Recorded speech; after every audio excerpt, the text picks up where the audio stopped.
David Meyer. I grew up in Bloomington, Normal, Illinois. I'm the captain of the boat. We have been in yachting now for a full-time, bit over a year. My name is Arlene. I grew up in the Philippines and then I grew up in Japan with my family. I am a chef on this yacht.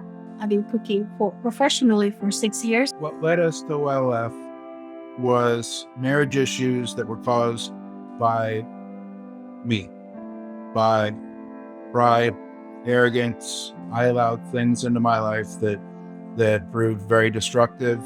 I know that for a long time I had experienced a lot of loneliness and anger issue that I had just kept inside me, and that led to some issues within the marriage.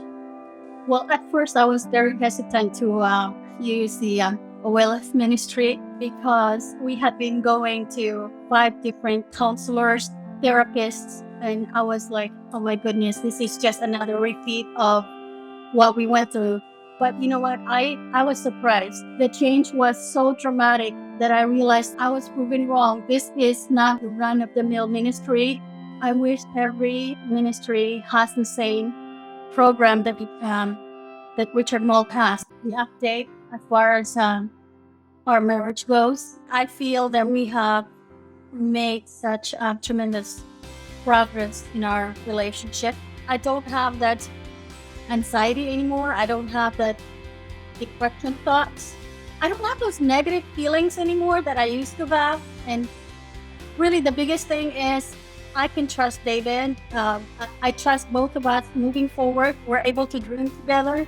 We feel that since we have been there, we're able to also show our friends it can be done. The way I would first say anybody contemplating getting ministry at Life Force would be do it before it's too late. I through this, one of the toughest questions I've had to ask myself is, how would the last several years of our marriage been had I gone years ago? That's a tough one to look at. So when I think about that, it's like, don't walk, run, go. It can't get any worse, okay? But it can sure get a lot better. This ministry is very impactful, not only to individuals, couples, but to families. When you have an intact family, that has a reverberation in the next generation. Kind of a joke, right? I see these places around town, these ads for ministries, this and that other, changing lives one at a time. This one does. This one does. And it can only be done through financial support. How many more lives could be changed if the staff could grow of people that are trained to do what they do at OLF? And I think for my last words, I'm going to use a prop, if that's okay. Before we started this process, we were hanging on to a rope, but we were swimming on our own, at least for me. I can't speak for her. This was our hope, was just a rope. And then we found Operation Life Force that gave us a life ring. And now we're back on the boat and able to continue the journey. And I'm grateful for that.